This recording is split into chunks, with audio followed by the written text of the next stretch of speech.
Oh, yeah! You know what time it is. That's right, it's time for the Eddie and Webby Podcast! Yo, I'ma bust out some theme song action for you. Check it out. The Eddie and Webby Show is fun for all. We drink craft beer and mostly talk about pickleball. So if you didn't know, now you know. 'Cause it's time for the Eddie and Webby Show. On today's episode, Eddie and Webby revealed their top 100 songs of 2020. This is the Eddie and Webby Podcast. Pickleball. It's my favorite sport. Now grab your gym shoes and we'll head to the court. Oh, hey, how's it going? This is Webby, not Eddie. And I'm Eddie. This is our 81st podcast. Oh, yeah. Episode number 81. This is our first episode of 2021, and it's actually technically our season 4 premiere.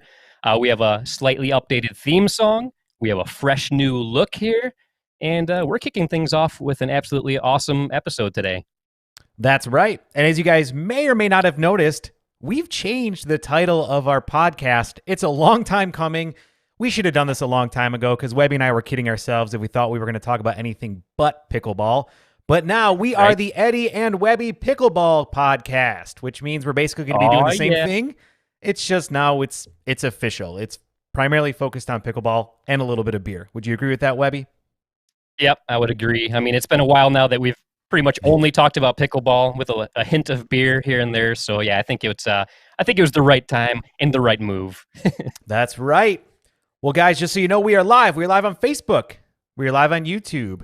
And for the 3 people that care, we're live on Twitch. And this show is meant to be interactive. So if you have any questions or comments for Webby or me, or more likely the guests we're going to be having on tonight, please feel free to throw them down below because we're going to have quite a few guests. Actually, the most guests we've ever had live on the Eddie and Webby Show at one time. Isn't that right, Webby?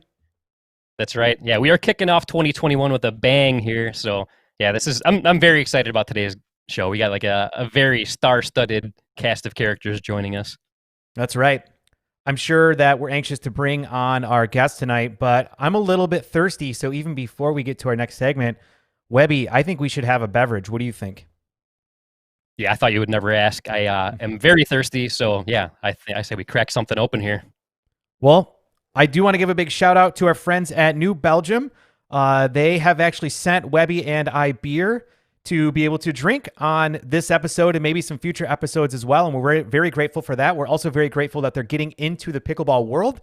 We've seen them sponsor a few tournaments. So if you guys want to go out there and check out New Belgium, help support brands that are getting into pickleball, definitely do that. And tonight I'm actually going to be drinking their Voodoo Ranger IPA, which I have had before, and I thoroughly enjoyed it. And I'm excited to be able to have it once again.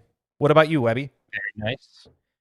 Yeah, I will also be drinking some of the New Belgium beer, and I love the fact that they're getting into the pickleball world. That is very cool. We are always very supportive of anybody who wants to support pickleball. So today I'm actually going to be drinking the flagship beer from New Belgium, and that is Fat Tire Amber Ale.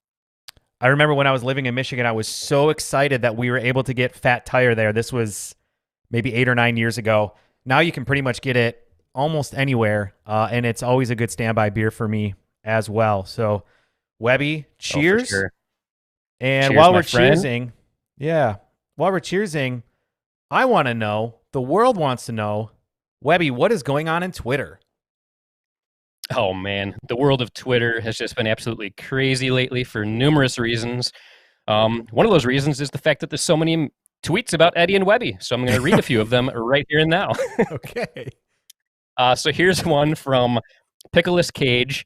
He says, I'm super excited about Eddie and Webby's Hall of Fame themed episode. Here's to another great year of podcasting. Well, nice. Thank you, Pickleball Cage. That was very nice of you. Yeah, cheers. I appreciate it.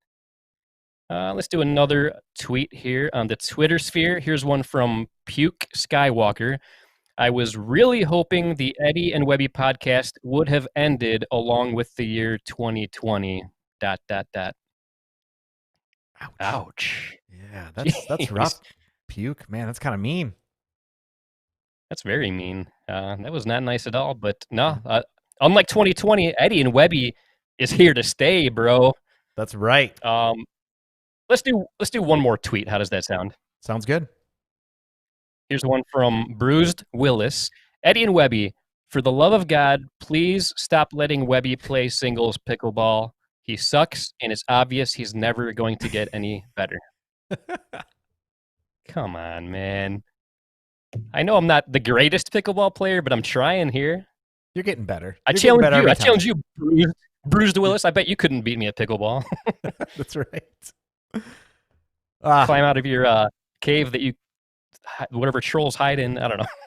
Let's move on. Yeah. Well, thank you guys very much for those tweets. If you guys ever do want to really tweet us at Eddie and Webby. Right, Webby? That's right. Yeah, if we like the tweet enough, or if we pull them up randomly live on the show, we might read your tweet. So bring them on. Right. Well, I'm sure everybody is anxious for us to be able to bring our guests on. So, Webby, what do you say we get to that? Yeah, I say we definitely get to it. We have an absolutely all-star group of guests joining us today for this very special episode. So without further ado, it is my honor to welcome to the show the man responsible for the Pickleball Hall of Fame, Seymour Rifkind, Pickleball legend and Hall of Fame committee member Wes Gabrielson, and Pickleball Hall of Fame inductees Steve Peranto, Jennifer Lucor, and Alex Hamner. Hey everybody, thanks for joining us tonight. Thanks for having us. Awesome. Yeah, thanks for having us. So cool. This is it's almost overwhelming. Like the fact, like I'm here with like pickleball royalty here. I mean, this is awesome. So thank you all very much for taking the time to hang out with us today. Now, Riff, this is your first time on the show. Everybody else has been on the Eddie and Webby show at some point in the past. So I'd like to start off by learning a little more about you. So after doing some research, I found out that you have an extremely impressive resume. So check this out, everybody. Not only is Riff responsible for the Pickleball Hall of Fame being what it is today, but I learned that he was a very successful gymnastic competitor. He created his own marketing firm. He is a best-selling author. He has competed in an Ironman triathlon. He's a black belt and Taekwondo instructor, and he founded the International Pickleball Teaching Professional Association, aka the IPTPA.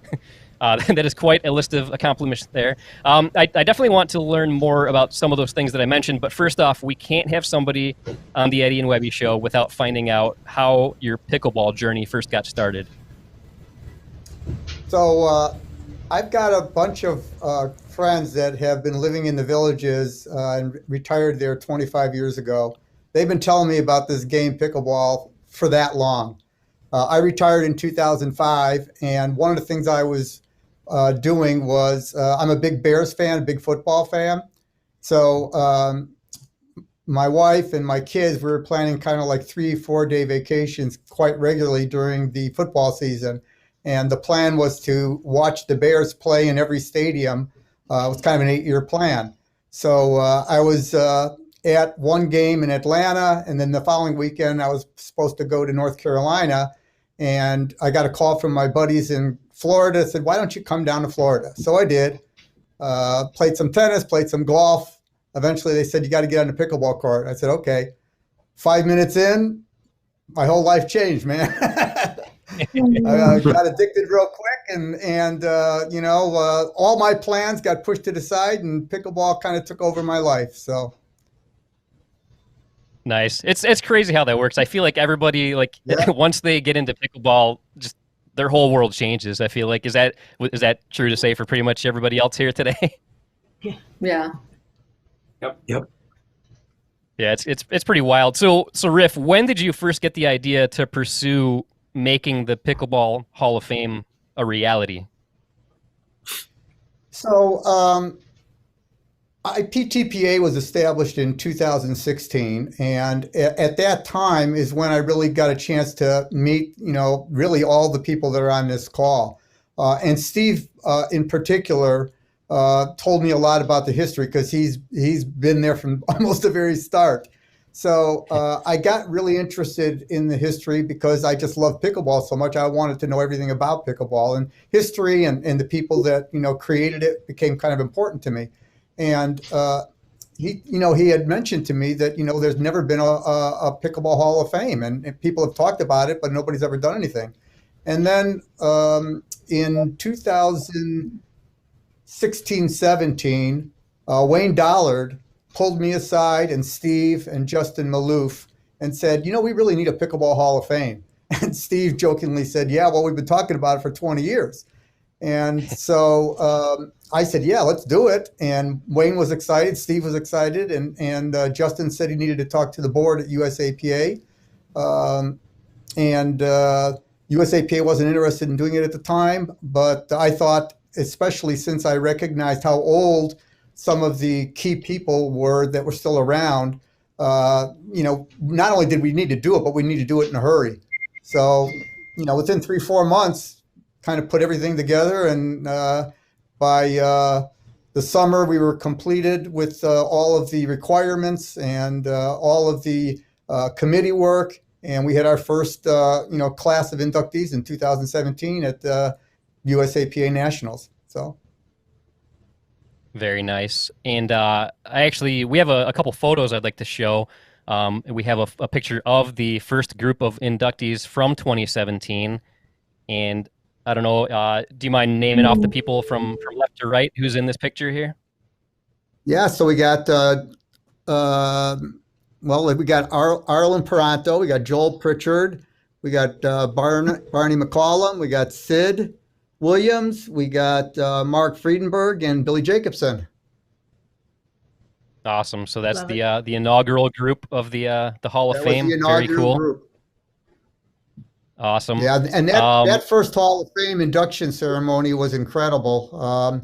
I don't think there was a dry eye in the house. I mean, it was such an emotional experience, both for the inductees that came on board and for us in the stands and at the dinner tables that were witnessing, because it meant so much to all of them.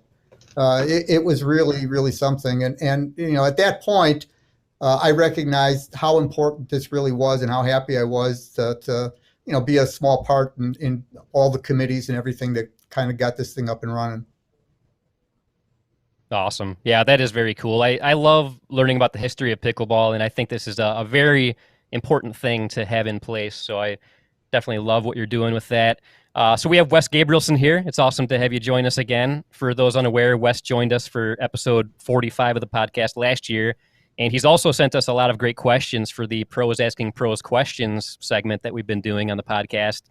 So, Wes, from what I understand, you've been pretty instrumental in the success of the Pickleball Hall of Fame. Can you please tell us a bit about what your involvement has been with the organization? Sure. Well, it's great to be back on the show, first of all, and to be with all of my friends here. It's good to see everyone's faces. I know we haven't been able to see each other much during this COVID era, but I am a history teacher by trade, and I love studying the history of pretty much everything I'm involved in. So when Seymour came to me and asked me, to be involved in some regard with the Pickleball Hall of Fame, I said, yeah, that sounds like a good opportunity. Let's jump on board. And I was on the board for, I guess, correct me if I'm wrong, Seymour, has been since the beginning until this year, about 4 years. And I recently had to step away from the board because virtual teaching and the workload has been crazy, so I need a little more time to do that. But I am still heavily involved with the nominating committee. So it's been great to be a part of the organization and help honor the great legends of our sport. Awesome. Very cool. So one thing I'd like to know, what's the process like for determining who gets nominated and inducted into the Hall of Fame each year? Is that something you're okay with talking about? Yeah, so there's a pretty defined process that we have. The public nominates people they find worthy to be in the Hall of Fame, and there's a criterion on the website that's listed that we've spent some time creating. And then there's a two-part process where there's a nominating committee, and like I mentioned, I'm on that nominating committee with some other folks, and we essentially whittle down through a couple of voting rounds, semifinalists, to finalists. And then once we come up with that list of up to 10 finalists from the player category and then 3 from the contributor category, those names go on to a separate committee, which is the selection committee, and they're ultimately the ones who vote on and decide who the inductees are every year. So it's a pretty defined process. It's very similar to what you would find, let's say, with the Pro Football Hall of Fame or other sports Hall of Fames. All right. Very nice. Very nice. We also have our good friend and Hall of Famer Steve Peranto back with us today. Steve joined us way back on episode 42, and that was a super fun and unique night for us for many reasons. Not only did Steve put on a show for us by doing musical performances and a ventriloquist act, but immediately following our show, Eddie and I were guests on his pickleball talk show. So Steve has been involved in numerous historic moments for us, and also in pickleball, obviously. And to this day, Steve is involved in making big changes to the game, especially with the new drop serve rule, which is coming up. So Steve, can you please tell us a bit about when you got inducted into the Hall of Fame and like when you were inducted, what you were inducted for? Well, I was inducted in 2019, and Jennifer, who's on the screen, I was fortunate to be inducted with a great player, Jennifer Lucor, and Dan Gabinek, and Enrique Rees, who are all close friends of mine. So it was very special. I always say that I was inducted in the Hall of Fame because I was fortunate enough to grow in the right place near where the sport was invented, to be in the right place at the right time with the right dad. So I was introduced to the sport when I was 18, and this is when we're still using wood paddles, of course. And I was fortunate enough to play in the world's first tournament that Joel Pritchard and Barney put on. They were promoting the sport because they had just started Pickleball Inc. And again, I had a great partner. My partner and I made it to the finals against each other. His name was Dave Lester. He's really known as the world. People don't know this, except if you read Jennifer's book. He was the champion, Dave Lester, and he was my partner. He beat me in the finals, and then Dave and I lost in the doubles of that against the guys that played on the original court at Joel and Barney's place. They kind of knew about a dink. It wasn't like today's dink, but we had never seen that. And so I always tell everybody I'm the first loser of pickleball because I lost in both the finals or what was considered the world's first tournament. But my dad followed me around to tournaments. He wasn't a player yet. He was just my biggest fan. We were playmates. We were best friends. So everything we did together. He followed me to these tournaments, and I was complaining about the weight of the wood paddles because I weighed my wood paddle, and it was 13 times heavier than the ball. And I weighed my tennis racket. It was only 7 times heavier. So 2 days later, he has prototypes. He was a Boeing engineer, and he has prototypes made. And so then Richard and I, Skevington at the time was my partner in the early 80s, we were always losing in the finals. Well, after we had that paddle, we were winning everything for about 2 years. Then we decided, we actually have a product. Let's sell it to our friends. So basically, we're selling to people like Dan Gabinek, Billy Jacobson. We're just selling them out of the back of our trunk of our car, selling paddles. And then pretty soon, the local sporting goods stores were carrying our paddles. And pretty soon, you didn't play in a tournament if you weren't using a Pro Light paddle. So that became the beginning of Pro Light. Nobody could win a tournament with a wood paddle. And so, of course, then that's the equalizer. So now maybe I'm not winning all the finals anymore. But again, my dad got involved in the game and loved it and was just like everybody else does. Built a court in his yard. First, he thought I was crazy that I was tearing up my yard to put a pickleball court in. And then a month later, he does the same thing. So again, I've been very fortunate about the people I've been around and where I grew up, right near the sport, to be saying, that I've been playing this game for going on, pretty soon it'll be 50 years playing the sport of pickleball, competitively in tournaments. Wow. Awesome. So awesome. Very cool.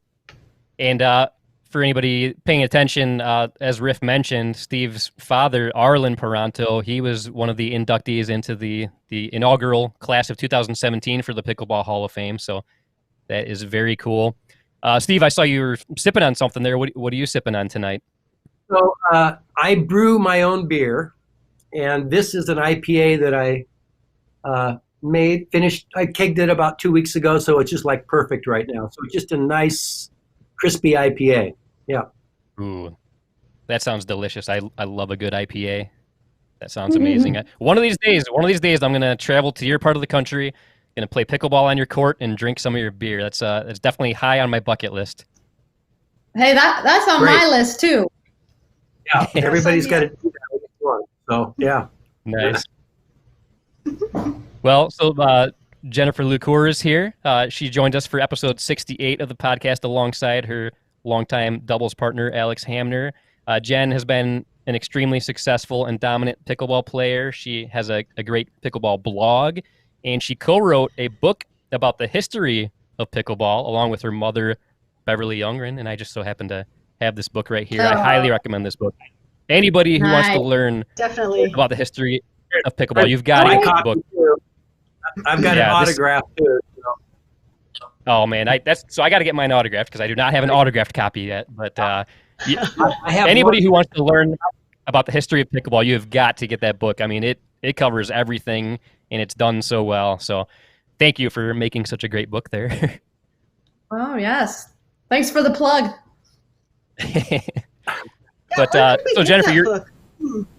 oh yeah, where can you get that book? That's a good question. Yeah, I don't know. I'm probably on my website at allpickleball.com or Amazon, or your local bookstore should have it too. Okay, very nice, very nice. So Jennifer is part of the class of 2019 of the Pickleball Hall of Fame. Can you tell us a bit about why you got inducted and how that whole experience was for you? The experience was awesome. As Steve said, we were on the same class, and probably like me, he too were like get the call or the email, and was just like such an awesome day because Seymour mentioned and was so great, and another congratulations and shout out to Seymour is that nobody's getting younger, right? And he's like, we got to start it. So the fact that he got to start it and all the founders got to be part of it, and Barney McCallum, one of the 3 founders, he was alive and actually got to experience, being nominated, and what a thrill, for him to be able to get that honor, and for that this whole Hall of Fame was created, and basically that Seymour made it happen. So, always be grateful for getting it happen, because we know even like writing a book or whatever we do, right? It's like, yeah, one of these days we should do this or should do this, and but he got it done, and so of course we're all here because he's like, we got to do this. So yeah, when I was nominated and just super excited, and I basically even told my parents, like, I can't believe I'm in the same club as Barney as a founder, right? And just love the sport so much. So honored, and keep it going. Awesome. So as I said before, Alex Hamner, she joined us alongside Jennifer during episode 68 of the podcast last year. She is another amazing and dominant player in the game of pickleball. And for those that don't know, Alex and Jennifer have been doubles partners since before ever picking up a pickleball paddle, because they were also successful doubles partners in tennis.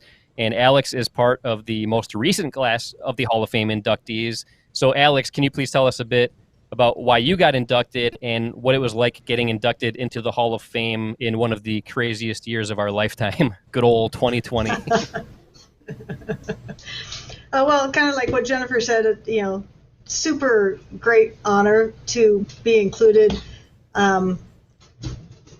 Being included in 2020 was obviously awkward. The induction ceremony was much like what we're doing right here. But Riff is so awesome. He's going to include those 2020 inductees, which is Hillary Merrill, Jim Hackenberg, and thank you, Bill Bell, the 3rd founder of the sport. So it's good that he's finally in. But we're all going to get to be recognized in 2021, which hopefully will be a much more normal year. And so it'll just make that 2021 class look awfully big, I guess. So super cool. And, you know, getting the notification that you've been even recommended is super cool. Right. Yeah, and then to get it saying that you're in just brings it up to another level. So super appreciative of that, and particularly of the partners that I've had in the past, because I'm sure 99% of the reason I'm in there is because of my partners. So thanks to that. And yes, definitely thanks to Riff for getting this going, as well as IPTPA. That's so cool. It's great to have somebody who sees a need and gets it done. Nice. And I feel like it's very impressive and fitting that both members of one of the most dominant doubles teams in the history of pickleball are both in the Hall of Fame, Alex and Jennifer. How did it make you feel when you found out you'd be joining Jennifer in that illustrious group? Like, did it make it any extra, like, more special, the fact that, like, the two of you were in there together? Well, you would think, but it's like, oh, God, I just can't get rid of her. She's everywhere I go. Exactly. No, it's So great. are you- And No, go ahead. Go ahead. I was going to say, You're more important. no, You go obviously ahead. she got in. She got in the year before I did, and I was totally okay with that. Although a lot of people, I think, just, I don't know, either found it odd or they felt bad for me, and I didn't feel bad for me at all. I was just so happy for Jennifer and all the other, inductees of the previous years. But no, especially when it comes to pickleball, any time I'm doing anything, it's always more fun if Jennifer's there. So that goes with Hall of Fame. There you go. Very nice. So I wonder, like, are you two competitive with each other like Eddie and I are, like, to where, Jennifer, did you kind of maybe rub it in Alex's face a little bit that you got inducted before she did? Or Every day. I would say, no, come on. I would say that we are competitive, but on this sort of thing, like, you never want to rub it in. And I mean, she was so happy for me, and my parents are like a big part of, like, us and stuff. And so, so she was, generally excited. And of course, we had the whole ceremony and stuff on center court at nationals and stuff. So it was a big hoopla. And then, then Alex gets in, and then we're like, on our computer and stuff. So we'll definitely whoop it up. We'll whoop it up next year. But, yeah, I mean, it's like all you guys, right? We love pickleball so much, but so much of that is, the friendship and the car ride to the tournament and the journey and the dinner with friends, and and we have so much fun doing that and being with all you guys doing that. So so I was super happy that she still attached at my hip, and here we are. Nice. So while we discussed the full class of 2017 and the full class of 2020, Eddie, I think now's a good time to show the pictures of the other classes so we can recognize everybody else. So let's look at the class of 2018. And Riff, if you don't mind telling us who this is here in the class of 2018. So we had 3 members in that class, and starting off to the left, we've got Robert Lanius, Bob Lanius, who really was the individual that, in many respects, was very responsible for increasing the number of tournaments, because he invented the software that currently is used today predominantly with pickleball tournaments. And then Fran Meyer, she was the first one to have an online store. People that were looking for a paddle or looking for balls, it wasn't in any retail outlet, and if you didn't have anybody selling it in your area, how did you get them? So Fran was extremely influential and knowledgeable, and was also a tournament director at U.S. APA Nationals and a board member. And so Fran is in the middle, and then last was Earl Hill, and Earl was responsible for the ambassador program. So in so many ways, these three really helped to dramatically grow USAPA and grow our sport in the United States. So Awesome. And let's go ahead and take a look at the class of 2019. See who we got here. So off to the left, we have Dan Gabinek, a very dominant player. And the unique thing that I learned about Dan is that he's got files of every single match I think that he ever played, and certainly every tournament. He's kept very accurate statistics. So we're going to be reaching out to him later on in the year for the museum because I'm sure he's got everything.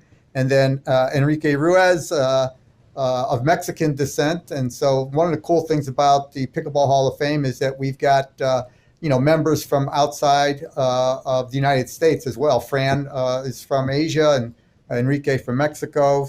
So that was pretty cool. And then, of course, Jennifer, who we've already met on the call, and Steve, who's been on the show here today. So fantastic class. And that was our last one before COVID. So hopefully this coming year, things will get back to normal and we'll be able to have our on-court celebration as well as our dinner banquets as we've done in the past.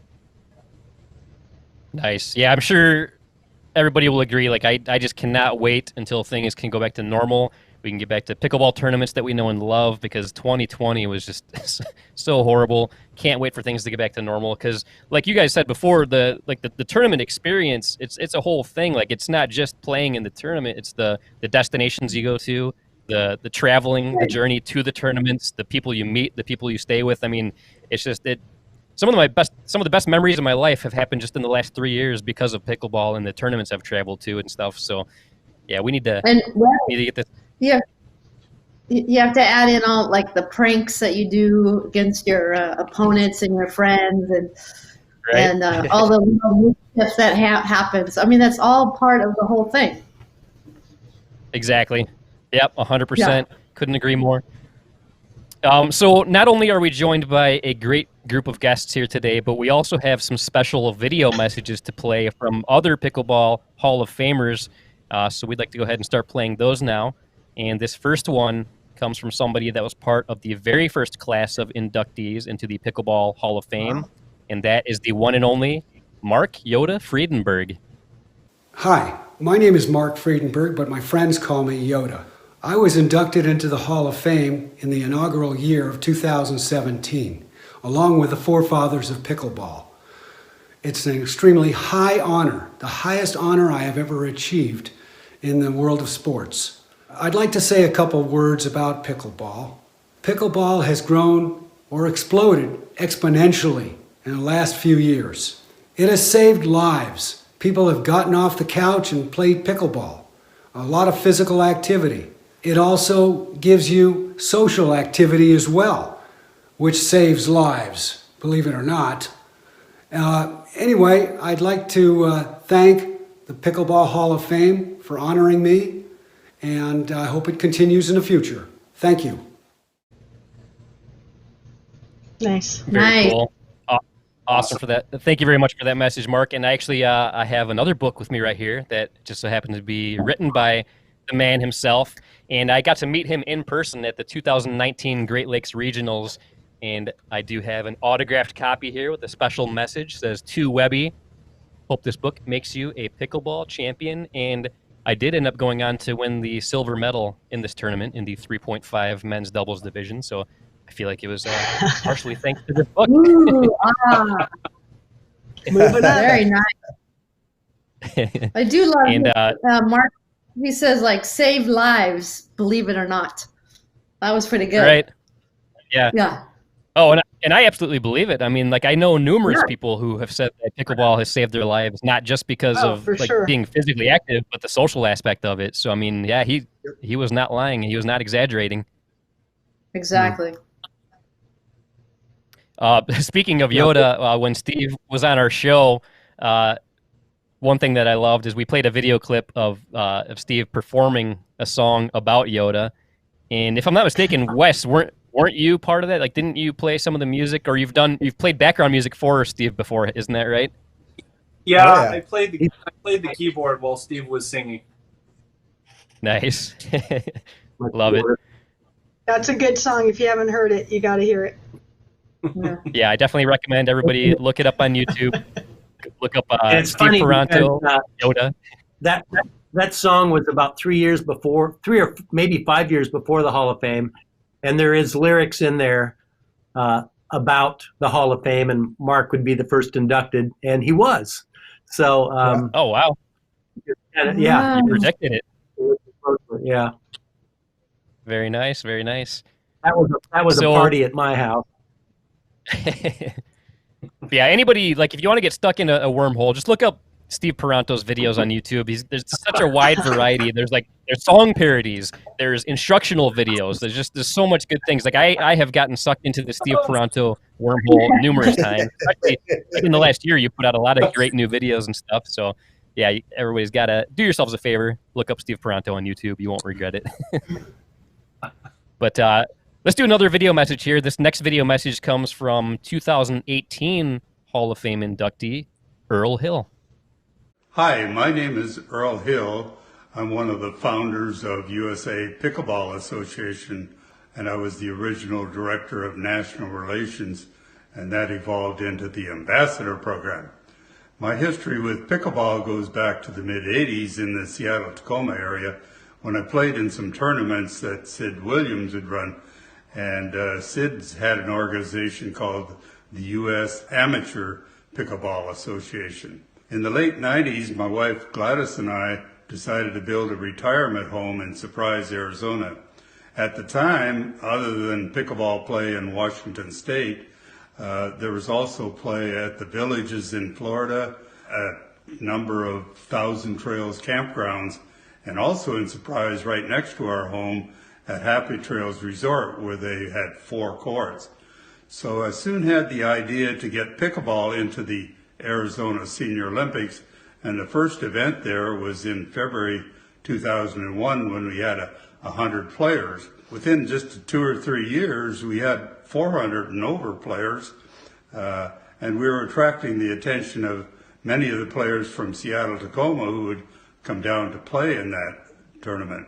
So some of us soon saw the need for a true national pickleball association. And during this time frame, I had seen where many of the players, mostly from Happy Trails, had gone back to their home communities in the North and Midwest and started pickleball, sharing their enthusiasm with others. So that was what gave me the idea to start the ambassador program. After doing so, and within 2 or 3 years, we had over 200 ambassadors nationwide, and we decided to form regions at that time. And today, after 13 years that I served as the director and as assistant director, and today there's over 2,000 ambassadors in the program.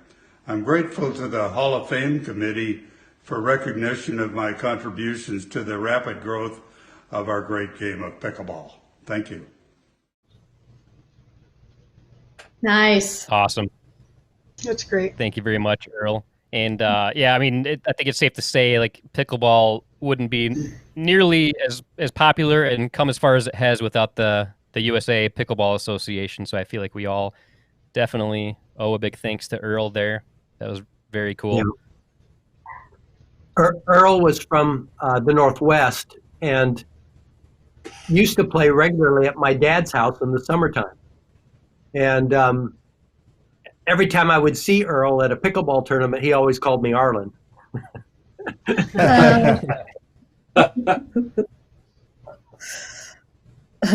Like, I can kind of relate. Everybody calls me Eddie, and I feel like, I don't know, Eddie, do people call you Webby? Never. Yeah, never happens. Never happens. And it's kind of funny because I every get called single... Jennifer at times. Jennifer, maybe not so much getting Yeah. called Alex. I get called Gigi LeMaster all the time. We get swapped on that, so it's funny. Who do you get called? I'm sorry, I didn't hear what you said. I get called Gigi LeMaster. A lot of times, I guess, with Oh, her okay. hair up in her. And but I've been called Alex several times, especially because always when she's in trouble. Nice. But it's kind of funny, like people will come up to me and say like they love our videos and stuff like that, but then they'll call me Eddie. And anybody that watches our videos, every single video that I do at the beginning and at the end, I say, "Oh, hey, this is Webby, not Eddie." So like I feel like I burned it into people's heads that watch our videos that I'm not Eddie, but it doesn't matter. But I don't care. It's fine. It's fine. Right, right. All right, let's do another video message here. Our next Hall of Famer message comes from Class of 2019 inductee Fran Meyer. Hi, I'm Fran Meyer, Pickleball Hall of Fame Class of 2018. I was recognized for having the first internet company selling pickleball equipment nationally and worldwide. I started pickleball stuff in 1999 and served the pickleball community for over 19 years. I was also a charter board member of the USA Pickleball Association, serving first as secretary, then later on as vice president over the course of 8 years. During that time, I assisted the USAPA tournament director, my late husband, Barney Meyer, with putting on the very first USAPA national tournament, which is now known as the National Championships. Being inducted into the Pickleball Hall of Fame is the most amazing thing that has ever happened to me. I think I echo the sentiments of most who have been inducted. None of us became involved in the sport thinking that there ever would be a Pickleball Hall of Fame, let alone be inducted into it. So at the induction ceremonies, when you see the smiles and tears of humble acceptance, those are the feelings of gratitude we all share at being recognized for our contributions to pickleball. None of this would have been possible without Seymour Rifkin's vision put into action. Many had the idea and the vision, but only Riff acted upon it to make it a reality. And now he has partnered with the Austin, Texas Pickleball Ranch to build an actual Hall of Fame building and museum. And to raise funds to furnish the museum, Riff will be setting out on a 3,000-mile bike ride across the country. It's an amazing endeavor for an inspiring 70-year-old who is willing to put his body on the line for the cause. So good luck to you, Riff, and I hope everybody who's watching this will join you in your journey and support it. Thank you. That's so awesome. That was She's a awesome. great public speaker. Fran is just a great speaker. So good. That was so good. So, Riff, she mentioned these big plans that you have for a museum and something about a big bike ride you have. Do you mind elaborating and filling us in on what that's all about? So even before the Pickleball Hall of Fame was a reality, I really wanted to have a facility where people that got inducted and players could go and learn about them. And so prior to the Pickleball Hall of Fame getting started, I reached out to Anna Copley over at Pickleball Central. Their warehouse was literally a half hour from where the game was invented. And I thought, wow, this would be a perfect place to at least get us started. And Anna and her partners were very gracious, allowed us to have the facility, kind of a wall hallway where we could, at least for the first few years, have a place where the plaques and photos and some of the historical mementos could be displayed. And they had a facility there called Pickleball Station that they had just opened up. I think it was the first pickleball courts indoors in the state of Washington, true pickleball courts. And so it became pretty popular, and a number of players would come through, and you'd have to walk right down the hall of the Pickleball Hall of Fame. And so there was a lot of people that got a chance to see, the first couple of years of inductees and learn about their accomplishments and why they're in the Pickleball Hall of Fame and how great they are, and the love of the game that they really presented. And so I told Anna in the very start, my dream I'm real big on developing strategic plans and goals, and within a 5-year period of time, I really wanted to have a true museum. And so this past summer, I was able to meet up with some people in Texas, and there were some plans about building a first-class pickleball facility with 32 courts, 8 covered, and I, reached out with the idea of why don't we have the Pickleball Hall of Fame as an anchor to that facility? We'll have, if you're going to have tournaments here all the time, there's always going to be people coming through. They're always going to be, going through and learning about the inductees, learning about the history. And so, I was really, really excited when we, came to an agreement, and the building is just about complete now. It's ready to, really start getting all the memorabilia and plaques and everything else inside. So things came together pretty quickly, and Pickleball Hall of Fame really does not have a sense of a source of revenue. And so we've got 2 things that we really kind of dreamed up as a board. One was the Pickleball Hall of Fame Championships, which are scheduled to be October 25th through the 31st this year, and they're going to be run on an annual basis. And the first one is in conjunction with the grand opening of the Pickleball Hall of Fame.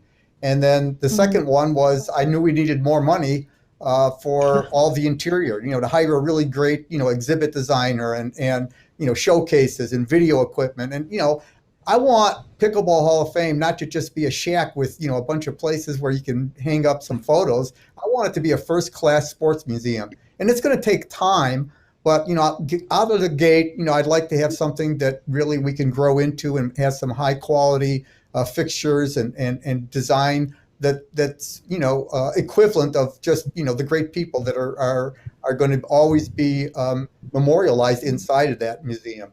So, I came up with this idea of, drawing attention to the Pickleball Hall of Fame by doing something outrageous. And, over the summer, the one thing about COVID is that, so many people were isolated indoors and kind of were craving to do some kind of exercise. So you had mentioned early on that I had done the triathlon, about 12 years ago, which was the last time I was on a bike. I really, kind of gave up on swimming or biking or anything after that event. But during the summer, just to get some exercise, I kind of hopped on a bike and was riding around the trails around my house. And, I started to enjoy it and felt good about it. And unfortunately, I got in a bad accident in the summer. So that was kind of the end of that until part of my rehab was, trying to get back in shape. So I hopped on my bike again, and over Thanksgiving, I came up with this idea of riding across the country. And so now I'm just paying for it. I'm training my butt off every day. So awesome. So awesome. Yeah. Well, so Yeah, if we that is want very to cool. contribute or support you in that, Riff, what do we do to do that? So, the biggest thing for me is, every day really is a challenge. I have to average 75 miles a day. And, there are going to be days when it's raining, and there are going to be days, where I've got hills to climb, and you're just feeling like crap. And I know I'm going to be thinking, what the hell am I doing this for? And the only motivation I've got really is because, A, I said I was going to do it, and I'm one that's going to train my butt off and be prepared to do it. But B, it's I'm going to get online every day, and I'm going to look at the donations that come in. And, as long as I'm seeing those donations continue to increase, that's going to be my motivation. So, get the word out, and get people to donate. Go on the Pickleball Hall of Fame website, and there's a special area where you can donate. And if you're donating to Riff's Ride, then you're going to be listed in a special category. So I'll go to that first and see how many more dollars we've got, and that's just going to motivate me and push me for the next day. The Pickleball Hall of Fame is a nonprofit organization. It's a 501c3 organization. All of your donations are tax deductible. So for those that have deep pockets and love pickleball, this is your Pickleball Hall of Fame, right? It's not me. It's here for our sport. It's here forever, and it's here to pay glory and homage to the 3 people that are down here, right? To Steve, to Jen, to Alex, and to all those that are going to come afterwards. I mean, that's why the Pickleball Hall of Fame exists. That's why I'm writing. It's just I love the sport, and I want a true Pickleball Hall of Fame for the glory of the people that are in it. So. Oh my Awesome. God. It gives me goosebumps, because that's like, for like to have a home, right, for all this stuff, and then you have the courts right there and a tournament. And so that's so awesome that you created that partnership with that person, and so looking forward to it. Yeah, it should be awesome. Cool. I mean, we've got the layouts of it, and we're tweaking it a little bit. We want to have a stadium court in it as well. Tim Klitsch is the guy that's behind this. It's his vision, and of course, he's got a bunch of partners as well. But he wants, one of the top facilities in the country, and his intention is to, help grow the sport and have tournaments there regularly. He's going to have a big stage for music, and he'll have some ancillary types of sports there as well. There's going to be some beach volleyball, and Steve, you got your cornhole over there as well, and there'll be plenty of beer. Plenty of beer to be drinking. It should just be a party all the time, every day. Awesome. Yeah. That is so cool. I definitely can't say that I have deep pockets, but I will absolutely be contributing. And anybody tuning in, I mean, if you're a pickleball lover, how could you not want to contribute to this awesome cause? He's putting his body on the line for the sake of pickleball. So come on, anybody with the means should absolutely contribute to this. If you love pickleball, and like you said, you don't need deep pockets. I mean, $5 helps, $25 helps. It all adds up, because we've got 3.5 million players. So just think, 50 cents. The first guy that contributed was one of our 2020 Pickleball Hall of Fame inductees, Jim Hackenberg. And Jim sent me a note, and only as Jim could do, he said, "Riff, here's $100 to get you started, my friend, and I'm going to kick in another 100 for every 1,000 miles you ride." So he laid that carrot out for me to just keep going, because I know I got a couple $100 more for the Pickleball Hall of Fame as long as I keep riding. Right? Nice. Very nice. So cool. So we've got some more. What I want to see is I want to see Riff, when he finishes, to do a handstand.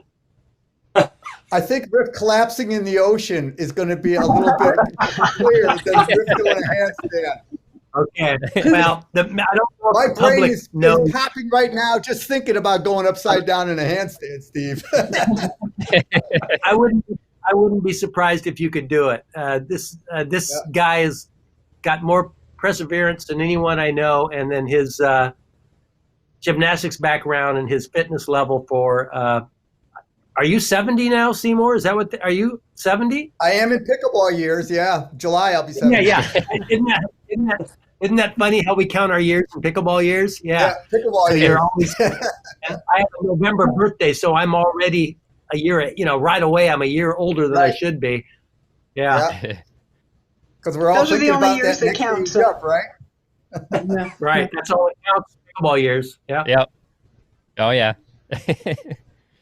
So we've got a few more Hall of Famer messages to play, but before we do that, I want to actually turn it over to Eddie, because I think we're getting a lot of great social media interaction. Is that right?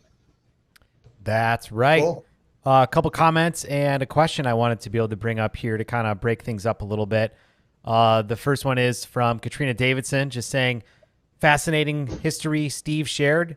Thanks for inviting him on the show. I think that's when you were introduced, Steve, so appreciate that. We always love having you on here as well. Comment from Lorna Rose. So the book that Webby showed at the beginning was Bend Your Knees, Louise. And Lorna said, Bend Your Knees, Louise is not only for children, but a great info for new beginner players as well. So that's very good to know. And then we have a comment and a question from Zorano Tubo, who said, Coach Z has entered the building.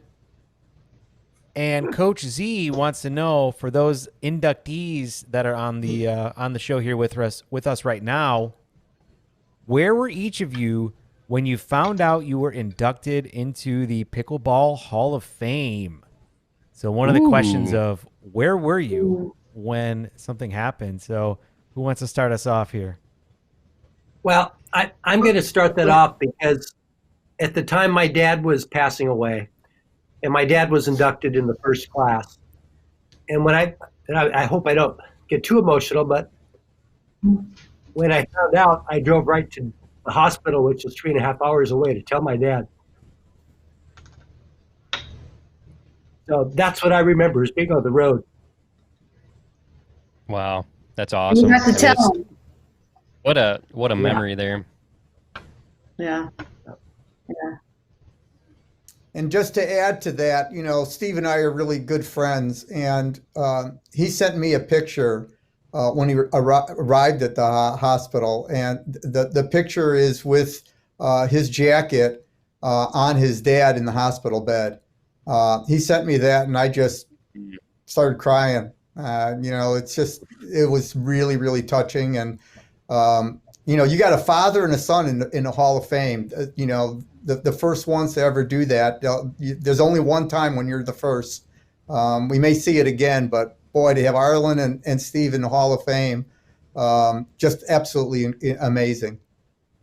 Right. Yeah, right. and I'm not kidding. Gives I've us got all- goosebumps. I got goosebumps right now. This is No, I was really- going to say that. I totally have goosebumps. sorry for stealing Yeah, your that thunder was- there. No, you're good. Double goosebumps. But Steve, yeah, that's what a memory. But yeah, mine was I was just at home. What about you, Alex? Oh, mine is pretty standard too. If I'm not on the pickleball court, I'm at work, and that's where I was when I heard. So There you go. yeah. I'm sure it And probably at least I made love your, a your good work story. day. Probably made your work day a little nicer, though. At least, right? Exactly. A lot nicer. Yeah, I did do a little run down the hallway. Woohoo! Yay! Yay! So I did my little. I did, Nice. Yeah. Well, thanks for that question. That was a great question. Keep the social media comments coming. We'll read them on the screen. That jacket was, Dad's jacket that I put on him when I took that picture, and I'm donating that jacket to the Hall of Fame for. So Dad's jacket will be very there. nice. That was one of that That's was super. those first jackets that were given to the Hall of Fame members. So I'll be donating that to the Hall of Fame. Oh, that's great. Oh, that's Very cool. awesome. Well, I think it's a good time to move on to some more of the video messages we have. We have a couple more great ones here. This next one comes from another 2019 Hall of Fame inductee, and that is the one and only El Condor, a.k.a. Enrique Ruiz. His name is Enrique Ruiz. He has been competing and kicking butt since 1990. And if he had his way, he'd be competing with two paddles at once. Sometimes he uses his left hand, and sometimes his right. He is the youngest Hall of Famer, class of 2019. They call him El Condor. El Condor! El Condor! That's fun. I like that. I I recognize love that some video. of those voices. I recognize some of those voices from Oregon. Oh, yeah? Ooh. Do you want to Yeah, shout outs here? Some Who local were they, players. Wes? Steve, well, I think who was? I think they were at Mark Floyd from Albany. Steve his court, because I recognize his voice, and then Tran from Salem, Tran that plays. Those are the two voices I recognize. Some local good players. Well, that makes sense. Yep. Fun. That was good. Yeah. That was funny. It cracks me up every time I see it. But since he didn't actually go over why he got inducted, does anybody want to fill us in and fill the audience in on what led to El Condor's induction into the Hall of Fame? Wes probably has the. Yeah, but I was gonna say go to Steve, but no. Sorry. But, I was running around. Go ahead, Wes. Go ahead. Well, how about this, Steve? Since you've known him longer, you get the first part of his career, and I'll take the second. How about that? Oh. So when I first met Enrique, he was coming from table tennis. He hadn't switched hands yet. He was just playing, with his typical right hand, and he was good. I never thought he was going to be the great player that he turned out to be. And then he just kept progressing. And then when he added that left hand, and if you look at those first nationals that we had in Surprise, he was always in the finals of men's doubles, singles, and really was the first person to be able to switch hands like he did. Wes, you were the second. But just a very unique game. He is the youngest player inducted into the Hall of Fame. A very difficult player to play against if you've never played against him, because he's not coming from tennis. It's very unique. He can lob effectively more than any player I've ever been on the court with. Go ahead, Wes, at the thing you noticed, but that's. Yeah, I mean, I think for me, just kind of growing up, I was self-proclaimed, as I call myself, self-proclaimed weirdo, being ambidextrous. But when I played against him in a singles tournament, one of my first tournaments, I was so frustrated because I didn't know where to hit. Like, you think you'd hit to his backhand and nope, that's his lefty forehand or that's his righty. So for myself and like Curtis Campbell and some others that are ambidextrous, I mean, he was kind of the reason why we felt comfortable enough doing that, because he could do it successfully. And I think, like you said, he brought that offensive lob into pickleball, and also kind of revolutionized the way that men approach mixed doubles, because he took so much of the court and found a way to both insert himself in the game, but also allow his partner to set him up. That was pretty inspirational and kind of set the template for a lot of pro male players to how to play mixed. So a great ambassador for the game. I mean, teaches a lot to beginners and will stick around and play rec with everyone. He just tries to promote the sport. And I believe we talked about pickleball age. I think he's pickleball 50 now. So he's going to be joining the senior pro division. Watch out for the swooping El Condor. That's all I'm going to say. Him and Bonnie are going to be playing tournaments together. That'll be a good team. They've been out practicing together quite a bit. Yeah, stretch and get ready for those lobs. Yeah. Every time I have when I have visitors come to play with us, oftentimes Enrique's included and Bonnie, and if it's the first time, because I'm a senior, so I'll bring top seniors here. The first time they play against Enrique, they can barely walk when we get off the court because they've never had to cover so much damn court. And the funniest thing about Enrique, if you are playing rec play with him, he can really quickly figure out how much court you can cover, and he will hit the ball where you can just barely get to it over and over and over until you're just beat to hell. And then he has a big grin on his face after doing it to you about the seventh time. But he could probably hit a winner before that, but he just enjoys making you move. He likes the suffering, watching the suffering. Yes, yeah. He would be the kid who, with the butterflies, tears one wing off at a time slowly. That's what I feel like he's doing to me. Oh, man. What a great guy. Yeah, I'm sure he'll love that one. Yeah. Wait till you get on the court with him next week. You talk about pain and suffering. You're gonna Oh my gosh. You can pay see him lots beer of drop shot return of serves. Nice. So we don't have a video message from this next Hall of Famer, but we do want to play a clip from their 2019 induction speech. So without further ado, here is a video featuring Dan Gabinek. If someone 43 years ago had told me, if you pick up that paddle, you will enjoy it. If the same person 43 years ago had told me that if you pick up that paddle, there would be a price to pay. If you pick up that paddle, you'll have thousands of leg cramps, and you'll pull your back out hundreds of times. You'll pull your back out many, many times just by coughing or sneezing, by brushing your teeth on the morning of a tournament and having to cancel. You'll have to give up playing singles by the time you're 40.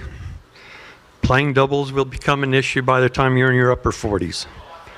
By the time you're 55, you'll have arthritis in your neck. You won't be able to play for up to 6 weeks at a time. You'll have arthritis in your lower back, so you'll have to be wearing a back brace.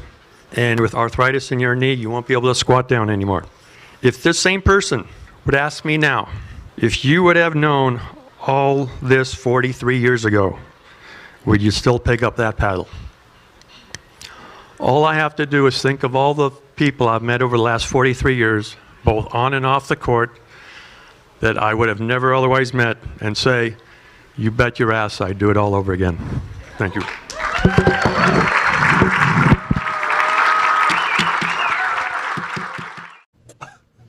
Yes. Oh my gosh. One That of the was greatest so- speeches ever. Yeah. Yeah. So we gotta were say all something about Dan. Yeah, on go that. ahead. Dan, Yeah. Dan hasn't played the last couple years because he's had those injuries he talked about in terms of tournaments. But he was there at Nationals that day watching the men's and women's pro doubles events. And I ran into him a couple times and said, Dan, how you feeling about your speech tonight? You ready? And as we all know, Dan doesn't like public speaking. Like, he's not a spotlight person. And you go, oh, I'm not ready. Oh, I don't know if I can do this. And oh, I don't think I can do this.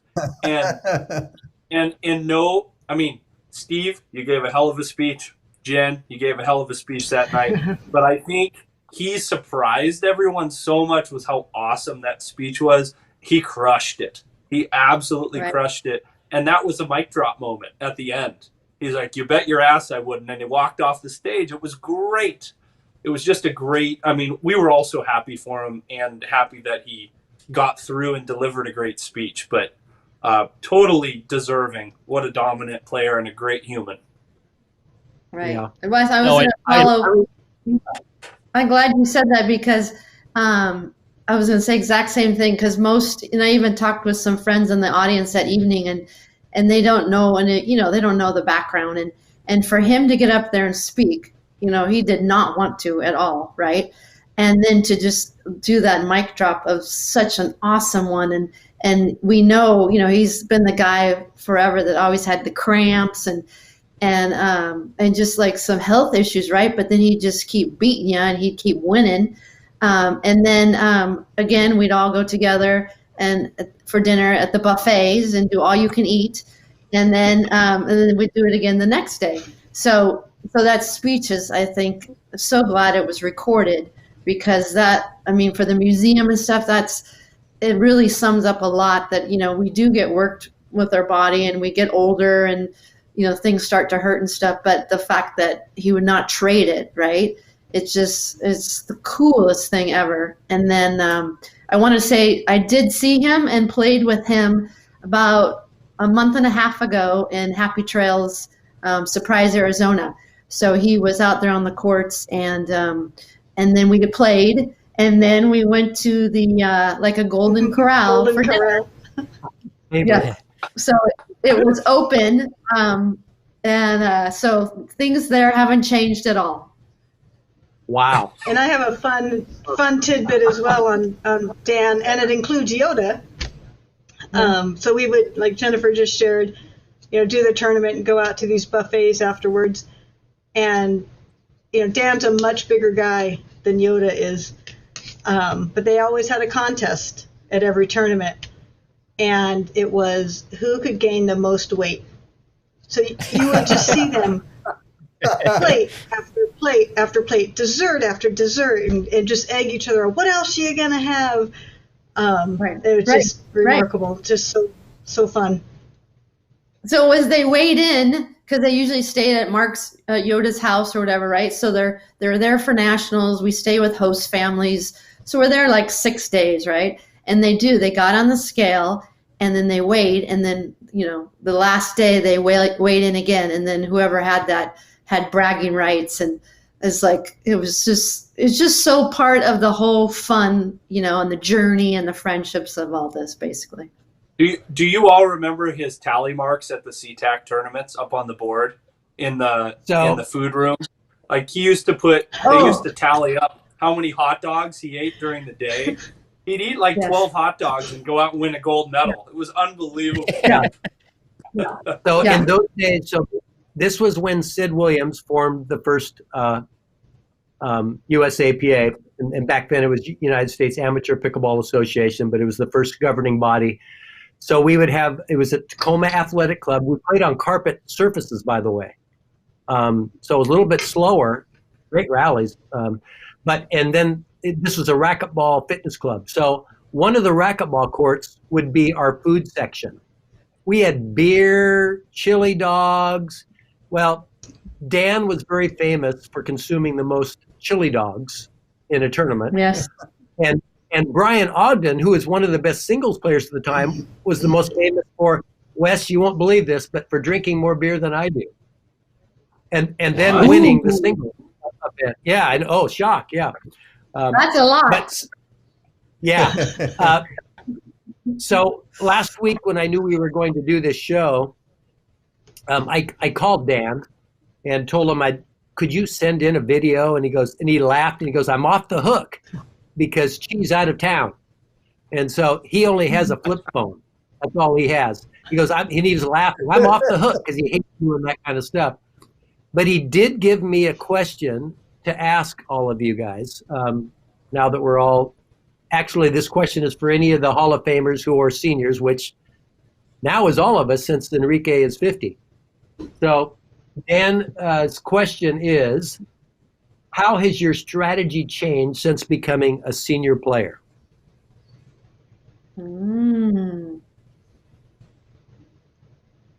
So it's kind of like pros asking the pros, Right. like Eddie and Webby always do. And Wes can't answer that question, but Jennifer and Alex and I can. I think it's a great question. I'm struggling.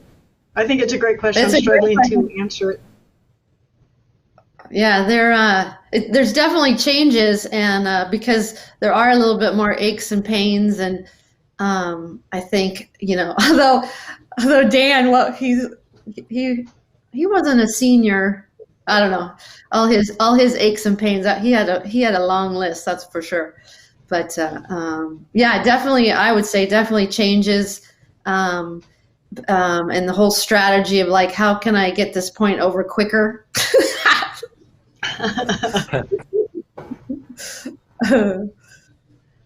Yeah, that's one I would way. say- That's definitely. Yeah. I don't know. Maybe I know my try to set my partner up more often. Yeah, my answer is, well, it depends on if I'm on the court with Wes as my partner, that's different.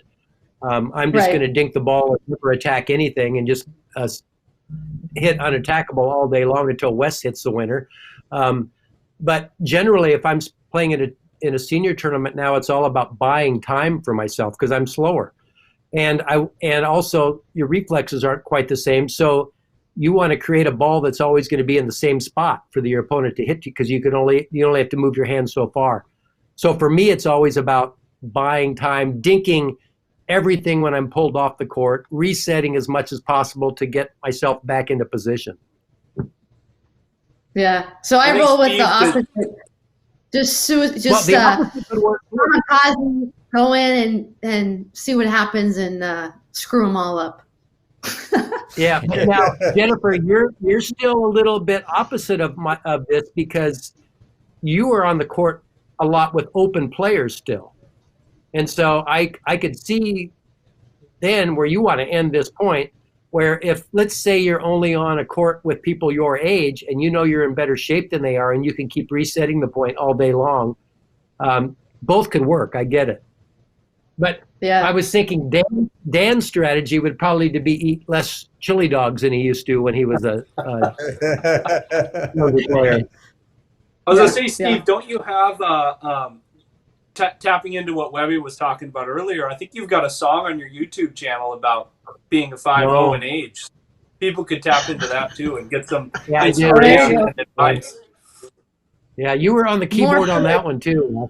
Yeah. Another classic Steve Support you, Toronto my song. Yeah. And Yeah, of course, I love a good stole the Steve Toronto. Beatles melody though. Well, Yeah, I love a since you good Steve guys- Toronto parody song. So good. Since we're kind of off to a little bit of a quiet moment, I have a guest that's been at my house for the last, I don't know if he's ever going to leave, to tell you the truth. I'm kind of looking at my watch. I have guests that come through and stop at my house. And many of you, in fact, all of you that are on the forum know this person because he's on the forum more than probably anybody. His daughter attends the same college that I did, just up the road in Forest Grove. And so he's here visiting his daughter. I have Glenn Lucy visiting, and he feels like he should be in the Hall of Fame since this is the Hall of Fame show. So can I go get Glenn real quick? I know he's on the court videotaping himself again, but let me see if Yeah, go for it. Yeah. Glenn. Yeah, this is a great surprise. I did not expect Glenn Lucy to be appearing here live tonight with us, but apparently he is at Steve's house and he's going to make an appearance. This is incredible. What a surprise! Woo! It's me, Glenn Lucy. Yeah. I got Glenn here. He's been on the court for a while, practicing. I'm the most famous pickleball player in the world. Yeah. Okay. Yeah. Well, according to Glenn, he's the most famous pickleball player. I'm an influencer. Oh yeah. Okay. He does influence a pickleball, I guess. I'm the greatest. Okay. Why do you think you should be in the Hall of Fame? Because I never lose a point. Well, he doesn't lose a point, at least on video anyway. But I always want to know why are you always filming yourself or putting yourself on the forum? I need attention. Okay. Yeah. I get it. I need attention. Yeah. They get it. They get it. Hey, my wife's watching. Oh, your wife is out there? Hi, honey. Can you see me? Yeah. I think she can. Remember the videotape I made last week?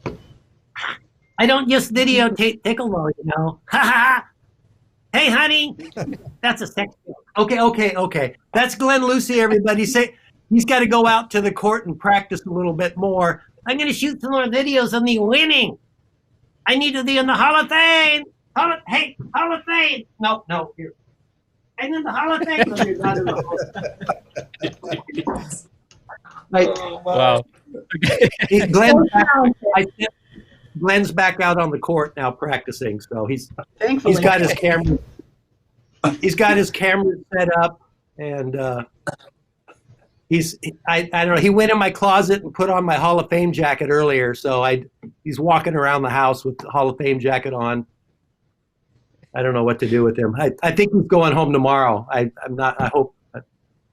Fingers crossed. Time to change the looks. Oh man.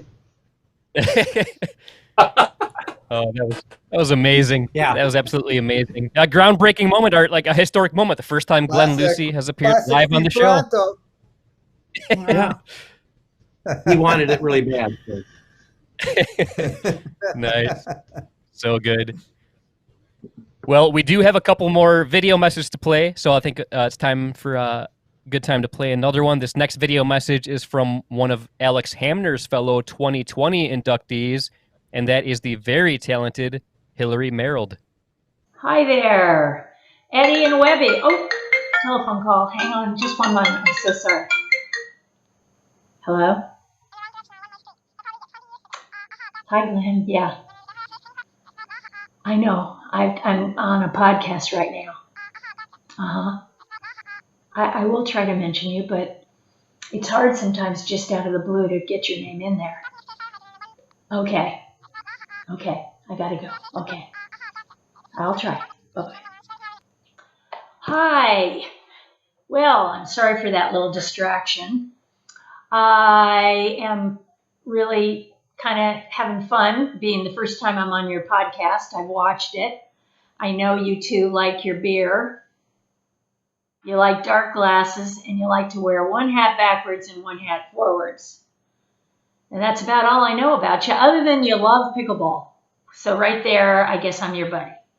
I like pickleball too, don't we all? Seymour Rifkin, Riff as we call him, who is our guru for our Hall of Fame. If it weren't for Riff, we wouldn't even have a Hall of Fame. So kudos to Riff. Obviously, it's an honor to be in there. I started in 2009 and I started with this old paddle here.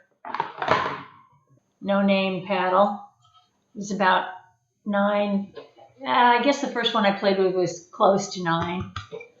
And now I play with this thing, which is 10-2. I just wanted to mention that because I knew in one of your podcasts you mentioned things about weights. I also want to mention that you're doing a Webby versus everyone in Webby. Have you ever played a 70-year-old woman? I think you should. I'll just put that in there. Anyway, I want to say I am very happy and honored to be put into the 2020 class of the Hall of Fame. We call it the COVID class. We feel special because we'll always remember what year we were inducted. The players that are in there, the contributors, it's an honor to be with the people who invented our game. It's an honor to be with all of them in the Hall of Fame. Nice. Love Hillary. Classic. She's so awesome. Yeah. So apparently, nothing by yeah, apparently Glenn Lucy called her to let her know that she was on the that he was on the show. I'm thinking that was awesome. And Eddie, I don't know about you, but like how flattered are you? Like the fact that she actually is familiar with our show and made references to things that we've talked about on the show. I mean, that right there, that was awesome. That was so cool to hear. I have a feeling like she just like went on after you asked her to send in the video and was like, "Oh, I'm going to do as much research as I can immediately." But still cool to have a legend of the sport to say that about us. That was very flattering. Yeah, I'm pretty positive that's what she did. But in my mind, she's a diehard fan and has watched every episode, and she just knows everything about us. But Steve was actually telling me something very interesting about her. And if I'm not mistaken, didn't you say that the Pickleball Hall of Fame isn't the only Hall of Fame that she's part of? She's in 2 other Hall of Fames. She's in 3 others, Steve. Well, yeah, 3 but others? pop tennis and paddle tennis, so they renamed them. But technically, you're correct. But paddle tennis and platform tennis and pop tennis and pickleball. Yeah, an amazing. She's known as the Racket Queen.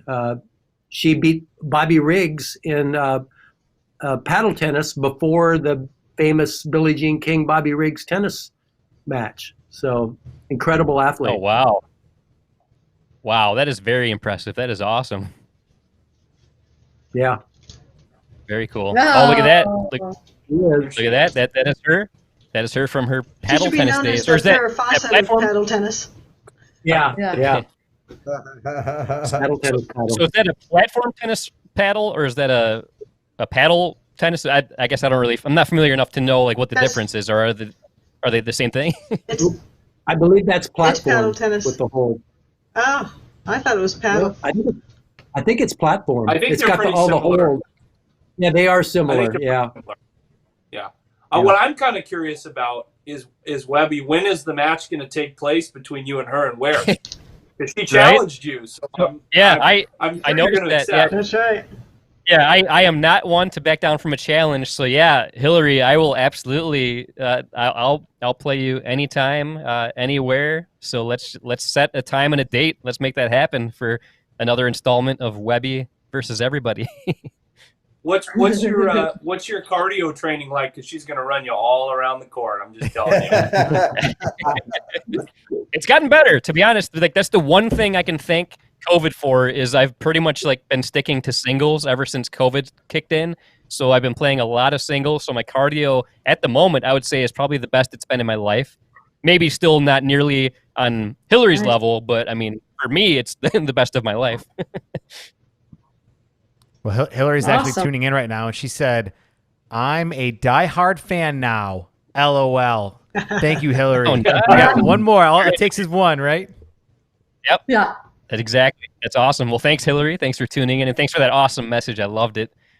And that, like, how perfect was that? Like, after Glenn Lucy was on the show, then that video that was pre-made like a week ago, like the timing couldn't have been more perfect.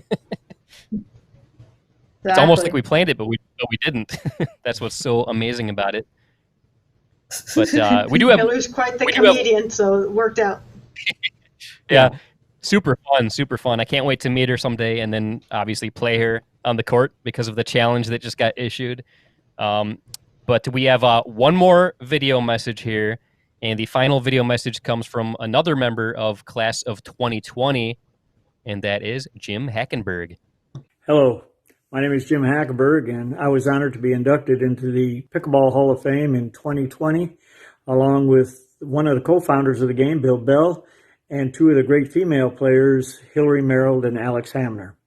It was indeed an honor, and I believe my induction was primarily due to my innate ability to pick outstanding partners over the years, but none more so than my wife, Yvonne, who really is responsible for the great success we've had over the years in mixed doubles, and I truly hope that she will be in the Hall of Fame one day as well. So it was indeed an honor. I'm very humbled, and I thank everyone involved who made it happen. Thank you. Nice. Jim's great. Yeah, he is such a nice guy. And when we had the induction ceremony not too long ago on Zoom, it was so cool to see him and Yvonne on the couch hugging each other, and it was just a great induction. So yeah, she will be a Hall of Fame. It's obvious that she's a future Hall of Fame member, but it was just so cool to see them on the couch together enjoying that moment of Jim getting inducted. And a fun fact about Yvonne, since Jim obviously mentioned her, is that she's been Hillary's doubles partner for many years, right, including in I think paddle tennis. I don't recall if it's the platform tennis. I don't recall about the paddle tennis. I think it was platform. So, yeah. So pretty cool. Yes, they're both attached at the hip, like someone else I know. Very nice.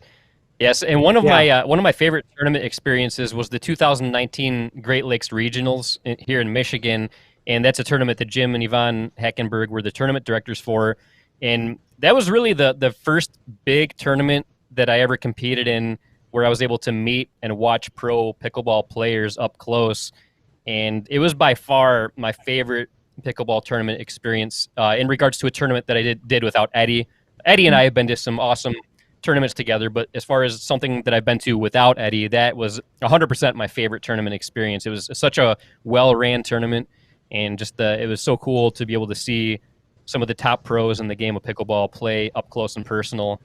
I later found out that Kyle Solenko and Lauren McLaughlin from Boxcar Productions and the APP Tour and stuff, they were there as well, but that was before I ever knew who they were. So, I mean, there was a lot of people there that I didn't even meet, that I was so new to pickleball, I didn't really know who a lot of people were at the time, but I met a lot of very interesting and very cool people there. So I've always just heard great things about the tournaments that they run. But yeah, both awesome people here in the sport of pickleball. So now, Riff, earlier in the show I mentioned a couple things that are very impressive about your background. One of those things was the fact that you were a competitive gymnast. Do you mind talking a little bit about like what kind of accomplishments you had in the gymnastics world? Because from what I read, it's extremely impressive. Yeah, it's all past history. I don't really like to go backwards. I'm one of those guys that like to look forward. So okay.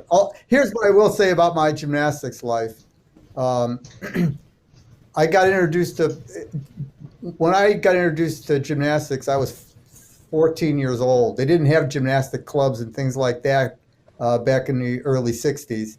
So the one thing that I found about gymnastics is a love and a passion that I never really thought I'd ever experience again once I left gymnastics, because I only competed, through high school and college.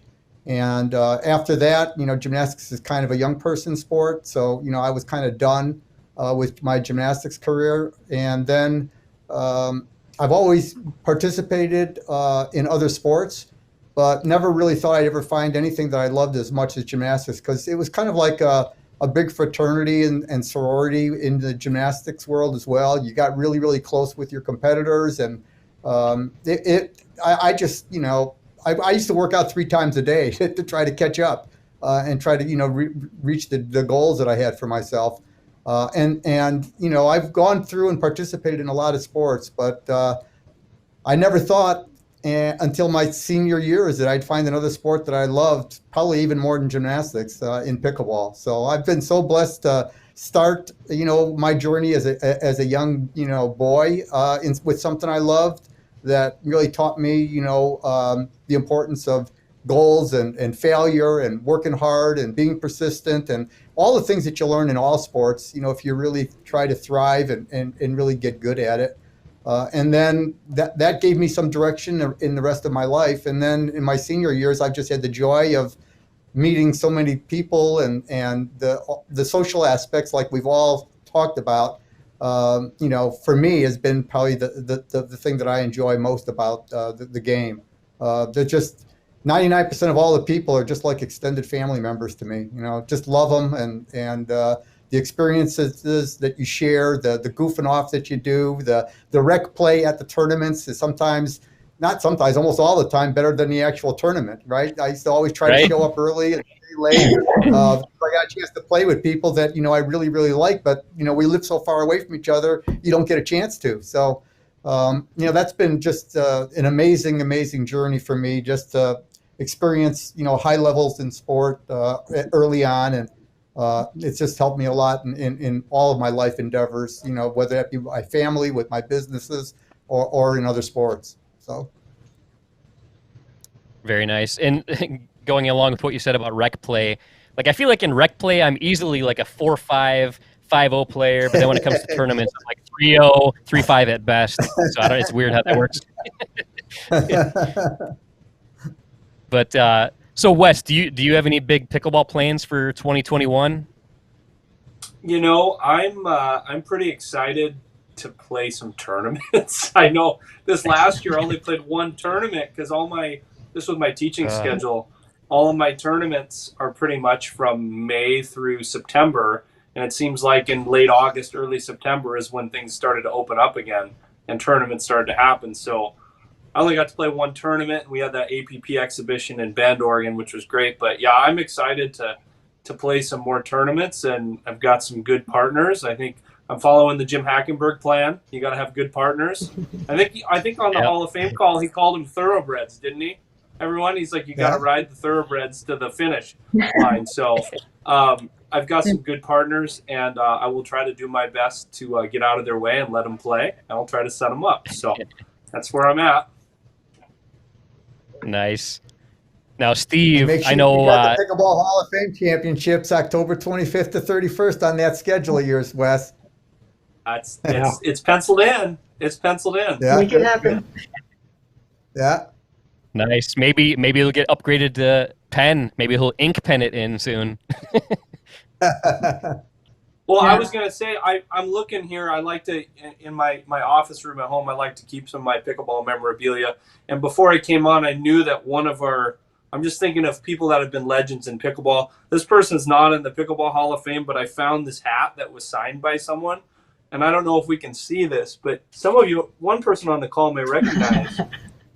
This is a Bob Youngren signed hat. And Jen, I figured you'd appreciate that. Anyway, I love just made that. me think of you and your family and how awesome you guys are. So Thank you. Well, you know what's so funny is that Dan Gabinet has that same color hat with a similar signature from my dad, Bob Youngren. So I kind of forgot that there were 2 of those in existence. Well, I always gave your dad a hard time because Dan walked around with it all the time. And I was like, Yes. Bob, when am I going to get my hat? When am I going to get my hat? And he finally goes, get over here. And he signed it for me. So I think there may be a picture with the 2 of us together. Okay. So that's a great share. Those of you who are watching this who don't know, Jennifer's dad, Bob Youngren, has probably taught more pickleball players than all of us combined at the Happy Trails Oh, for sure. And that was a big part of pickleball becoming what it is today, was seniors making it grow in Arizona, and your dad was a big part of that. So, and your mom too. So, right. Happy Trail was actually, the center of everything for a while as far as pickleball goes. Right, exactly. Yeah, it was part of the history book, but yeah, how lucky it happened to be that was one of the places they, started their pickleball in the late '90s and things like that. But that's a cool share, Wes. Thanks for that. You bet. No problem. So, Steve, you've been very vocal about getting the drop serve to be a legal type of serve for many years now. How did that idea first come to be? Like, when did you first come up with the idea, and how does it feel knowing that it will finally be part of the 2021 rule changes? Yeah, so you have to realize the original pickleball rules on the serve was just contact below the waist, period. That was it. In fact, in those days, we could even have 1 foot inside the baseline. So it was actually even more of an aggressive serve because you're 3 feet closer to your opponent when you're hitting the ball. That was the only rule. We didn't have a lot of conflict over legal serves or not. The refs only had to look at one thing. Then about 8 or 9 years ago, the rules changed where you could not have a downward motion, and you could not have any portion of the paddle above your wrist. And of course, then it also had to be below your, then they changed it to belly button. Well, there's no physical way a human being at real speed can determine if a serve is legal with those factors. So I knew how high a ball would bounce. I knew that if you just dropped it from any height, it would never bounce higher than your waist. Who cares what we do with the ball, if we're hitting down on it, up on it, if the part of the paddle, in fact, the people who hit the most aggressive serves don't have part of their paddle above their wrist. They have it below because they're serving with a Western grip and they're hitting more topspin.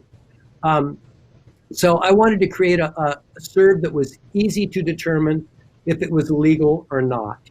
And so that was very simple for me to come up with that. I've been playing this, I've been doing it for years, but of course my groups would never do it until it became a rule. So for the last 3 months, when I knew it was going to be a rule, all the people I play with, we've been using the drop serve.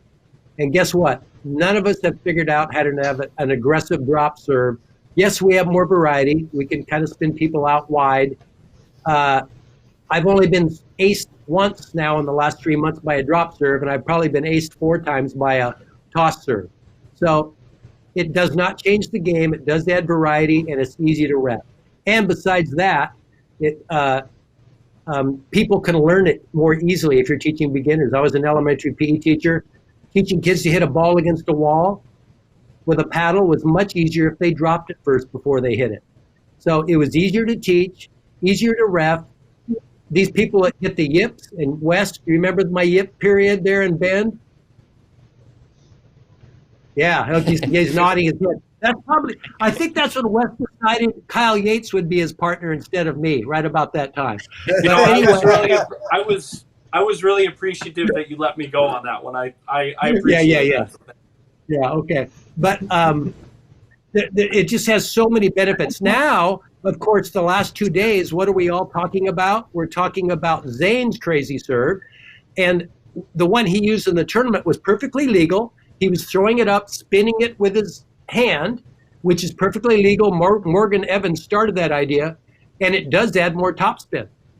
And a lot of people would watch it on video and go, it's illegal, it's legal, it's illegal. They were all arguing over it.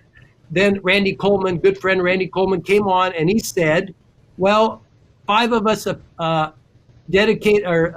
certified officials looked at it in slow motion at 240 frames a second, and it's legal. Well, that's not, you can't have a judge where you need to look at it in slow motion at 240 frames per second to decide. And so that's exactly why I created the drop serve. I've been promoting it for going on 5, 6, 7 years. And now it's going to be a rule in about a little over a week. I can't wait until the pros start using it. I'm going to track all the matches and see how. I don't even think the pros are going to use it that much. I see Wes on my screen here, and if anybody's going to be creative, it'll be someone like Wes or a Zane, because it will take some creativity to figure out how to use it. Yeah, definitely. So even though the rule hasn't kicked in as of the time that we're doing this podcast, many people in the pickleball world are pretty divided about if they like the whole drop serve concept. So, what are your thoughts about all the passionate reactions on both sides about the rule? So let me talk about that, because I've had phone calls from all over the United States from friends who didn't know that I was the guy who created it. They go, "Can you believe this, Steve? They're ruining the game. You think Joel and Barney would like this?" And I go, "Well, I'm the and I won't name names. But this was my idea, and here's and I will tell you this." Then I ask all these people, "Have you used it yet? Have you played?" "Oh no, we haven't tried it yet." They hate it and they haven't tried it. So what I can't wait is for the groups to actually go out and use it, because I've been using it for 3 months with 4, 5, and 5-0 players. None of my group has figured out how to use it to a big advantage yet. So I think it's more emotion that people. I think people are going on emotion, and they have not tried it. And the pickleball world is notorious for hating change. Can you imagine if we decided that rally scoring was going to take place? Everybody's heads would explode. So there'll be a riot. It'll be a riot for sure. and remember the drop serve. You don't have to do it. It's optional. What do you care if your opponent does it? I think most people are worried that they won't develop as good a drop serve as their opponents. Go out and work at it. See what you can do. It's fun. Yeah, I tried it the other day, and I'm liking it. Like, I don't know 100% for sure if I'll use it like during tournaments and stuff, but like when the little bit that I practiced with it, I was feeling it. I liked it. And going along with something that you said, you have no idea how many people I know that have complained about the rule, and they obviously did not read the rule, because they'll say things like, "Man, I can't believe like this is like the new way that you have to serve." Like they think that like this is being forced. You have to do this new drop serve. And that right there is wrong. People are saying, well, people are just going to toss it up and they're going to overhead smash it. And it's like, no, that's not allowed. It's like people just aren't reading the rule. The one factor that makes it not an attacking serve is that no matter what height you drop it from, it's not going to bounce. It's going to bounce about 5 to 6 inches lower than your waist. And aggressive serves are all about point of contact. If you want to hit a hard aggressive serve, when you don't have to hit the ball up, you can hit it harder. And you can still, yes, you can create topspin of the drop serve, but there's nothing stopping anybody from hitting topspin on a toss serve. Low to high has never been an illegal serve. How many people on the forum do you see right now saying, well, that's illegal, he's hitting it like a forehand? Well, guess what? Every top player serves like their forehand already.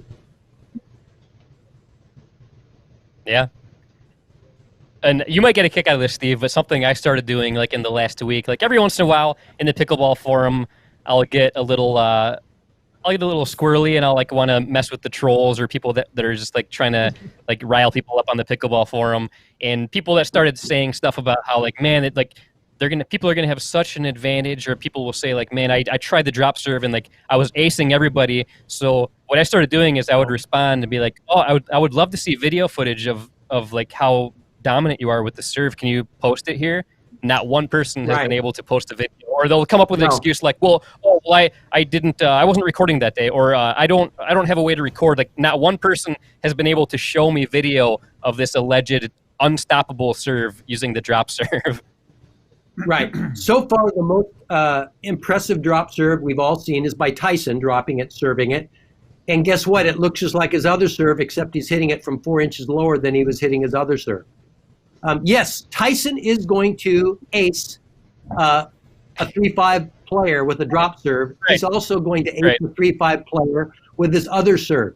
It's just like if Federer is on the court with a 3-5 tennis player, he's going to ace you. Tyson is also going to ace you. regardless of his regular serve or if it's a drop serve. Well, I'll tell you this. I'll give a little spoiler. The next episode of Webby versus Everybody is me against Andrea Coop. And everybody knows Andrea Coop is a very, very good, dominant player in the world of pickleball. And this was the first time I ever played a competitive singles match against somebody at that caliber.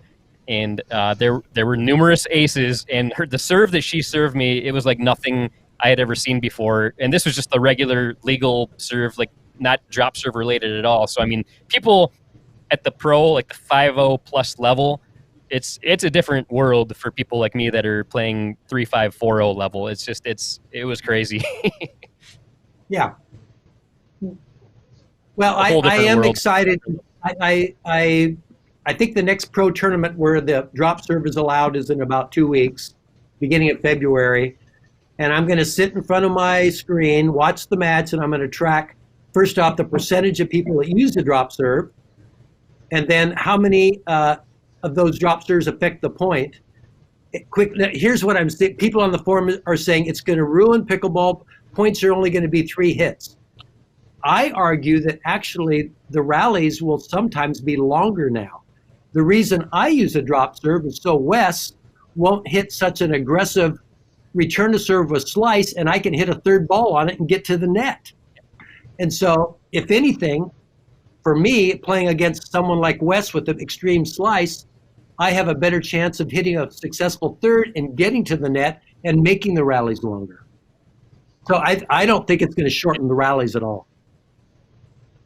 All right. Yeah, it's definitely going to be interesting to see. It's going to be a game changer, but I'm excited about it. I'm definitely on your side. I think it's I like the rule change, and I'm very excited to see what people are going to do, how creative they get with their serves, and we'll see. We'll see how it goes. We actually have a very informative video that I'd like to show right now. This is from Pickleball Hall of Famer Hillary Merrill, and she demonstrates the drop serve. So I think we should go ahead and play that. Yeah.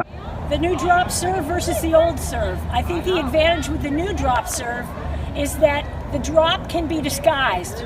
It can be a secretive, majestical drop. Ready? Go.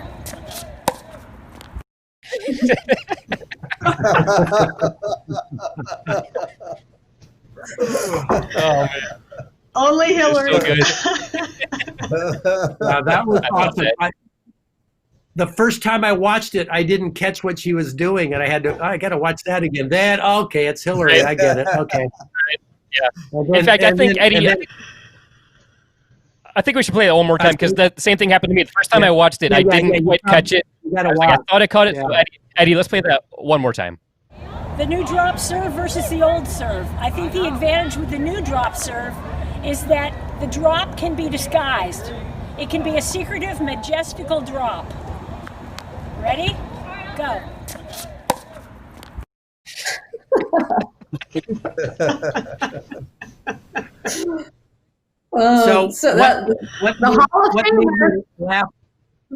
What made me laugh the most, you guys all know Tim Hasselbeeler, right? Yeah. Tim. Right. Okay, we all know Yeah. Tim. And I had Ernie Perry at my house a few weeks ago to do the Ernie video, and Ernie and Tim are very good friends, and they were good national players together. Back in the early national days, they were right up there with could have won nationals. Anyway, Tim wants to be on the forum a lot, a little bit like my friend Glenn Lucy, who's over here waiting in the corner. But Tim had the comment on Hillary's video that Hillary's drop serve was illegal because of the downward propulsion. And Hillary came back and said, I don't have any downward propulsion. I've already had 2 children. So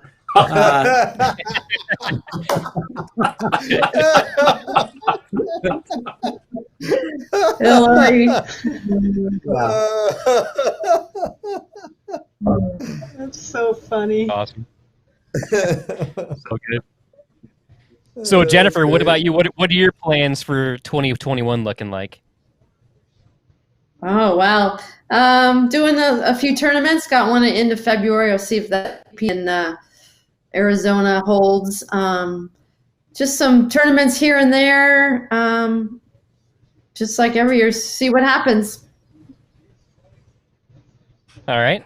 Very nice. Alex, same question. I'm excited to be able to pick up a couple new tournaments this year, like the Hall of Fame Championship, the end of October. So Yes. that's a great date you picked there, Riff. Well done Yes. there. Yeah, and hopefully things get a little more normal and we get to, have our big tournaments again and go out to restaurants and do fun things like have a in-person Hall of Fame induction. Very nice. So that's that. Yeah. So, Riff, is there anything else you'd like to talk about in regards to the Hall of Fame? And maybe remind everybody how they can donate to your bike ride journey? Yeah, just go to pickleballhalloffame.com. On our homepage, right at the top, there's a button for donate. That'll take you right to the donate section on the Pickleball Hall of Fame. And whatever you can afford would be great. I know, like I said, it's a long 45 days. And each day, the first thing I'll do when I get into that RV is check out who donated and send some thank you notes out. So we've gotten a bunch already, and I know it'll pick up once I get on the road. So just hope that I'm safe and no accidents or anything, and looking forward to dipping my wheel in the Pacific Ocean and then doing it again in the Atlantic Ocean. Incidentally, Marcin Rospetsky and a couple of other of our pros have said they're going to come down to San Diego and maybe ride with me that first day. And so the other thing that I can encourage is I'll have my itinerary and all the cities that I plan on being on each day. Anybody that it lives anywhere near there, if you want to come out for a half hour, an hour, or a day, I certainly welcome the company, and that would be cool as well. So looking forward to it, and love everybody that's been a part of the Pickleball Hall of Fame, all of our committee members, our board, Steve and Wes in particular, put in a lot of time this past year. And without them, we don't make the Pickleball Hall of Fame, and it's not what it is today. So just a thank you and a shout out to everybody. Awesome. Very cool. Thank you for everything that all of you have done for the sport of pickleball. And I cannot thank all of you enough for being here tonight. This was such a fun night. This is definitely another life highlight in the world of pickleball for me. This has been great. And I appreciate it more than you'll ever realize. And I hope you all have a great night. And thanks for joining us. Thank Yeah, you well, thank very you. much, Eddie and Great to see Webby. everyone. Thanks, Eddie Webby. Thanks for everything you do. Your show makes a big difference too. It's getting the word out. Exactly. Oh, thank you. Thank you. I appreciate that. You bet. Yep. All right. Have a good one, guys. Okay. Thank you. Fun to see you all. Man. Another amazing night that will go down in history as one of my favorites. Anytime that we have a podcast with a guest or guest where when we're done, I feel like it's like we haven't even scratched the surface and we're an hour and 55 minutes into it. That's when you know that, it's a group of people who have so many great things to share about pickleball, great stories, legends of the sport. I mean, the number of years combined that they've been into pickleball alone is mind-blowing. And, to be part of it for so much longer than you and I have, I can't even imagine how they feel about the sport, because I know how we feel about the sport only being a part of it for just a few years. Oh, for sure. And like you said, like the word legend applies to every single person that was with us tonight in regards to pickleball. And it's just like, it's amazing because, like you said, like we've only been in the sport for a few years, and just a few years ago, I feel like pickleball wasn't nearly as far along as it is now. So just imagine like the things they've gone through. Like they've been around in this sport for so long. They were groundbreakers in this sport, and it's because of them that the sport has come so far. And it's just, it's incredible. I love it. Yeah, I love it. There were a couple questions that we couldn't get to at the end there, unfortunately. I do want to give a big shout out to Steve Taylor for asking a really good question about the future of pickleball and how media has influenced it. Sorry I didn't get to that, Steve, but hopefully we can maybe talk about that with some other pros in the future as well. But great show overall. Great job, Webby. I know that was a lot of work for you to be able to coordinate with everybody, get all the videos together, but I think what Riff's doing is pretty awesome. And I agree. When let's fast forward to 10 years from now, to know that there's going to be a place where all of the amazing things that come out of pickleball are housed at, and there's a physical location to be able to go to remember that. I think that's really important. And so, whatever we can do to help support that, and whatever you guys out there can do to help support that monetarily, I think is going to go a really long way. Oh, for sure. I mean, I think this is such an important thing to have the museum, a place that you can actually go and see all this stuff and then they're going to have a Hall of Fame championships tournament. I mean, stuff like that is so awesome. And just to be able to help spread awareness in any way that we can means a lot to me. And I'm glad that we were able to do this. And Riff actually contacted me about a month or so ago to see if we'd be interested in doing something like this. And immediately I was like, absolutely. Any way we can possibly be a part of this, I am on board 100%. And it was such a fun night, such a cool night. So cool. And, we've had some repeat guests, and it's always good to have them back on. I look forward to doing more of that, where people that have been on in the past, where we've gotten to know, maybe come on. Guys, let us know what you think. Do you like us having panels, right? Do you want more than one voice? I know that a lot of our shows recently have been focused more around maybe highlighting a specific pro. Should we do more panels like this, more discussion-based, getting to know a broader group of people, talking about specific topics? Let us know. Webby and I have some great ideas for 2021, but ultimately, we want to make stuff that we like and that you guys find valuable. So please share that with us. And if you like tonight, for sure, let us know. Right, Webby? Absolutely. And I kid you not, like, I've never gotten goosebumps more than I have, like, than I did preparing for the show. Like, all those messages we got from the fellow Hall of Famers, it was like the hair on my arms was standing up. Especially that message from Dan. I mean, wow, how powerful was that? Well, it was relatable too. I mean, the fact is that I'll sacrifice a lot to be able to play pickleball, but at the end of the day, I also know that, and this came from a different message from one of the Hall of Famers, is that it can also save your life too. Personally for me, pickleball has helped me with my overall health, with weight loss, with maintaining my activity, my social world, everything. And so I think that it's a lot of work, it's a lot of sacrifice, but at the end of the day, it's worth all of it. And just like he said in his message, he wouldn't change the world, and I wouldn't do that either. Yep, 100%, 100% agree. That's just good stuff. Just more. Tonight is just more proof of how amazing the sport is, and it's unlike anything else out there. That's right. Well, guys, we want to thank you very much for watching. This has been another milestone episode. Again, this has been one of our first kind of panel type of episodes that we've had. Once again, if you guys like that idea, let us know. Reach out to us. There's many ways to reach out to us. You can check us out on Instagram, Twitter, Facebook, all at Eddie and Webby. You can email us, contact@eddieandwebby.com. If you guys have questions, comments, feedback, anything like that, we encourage all of it.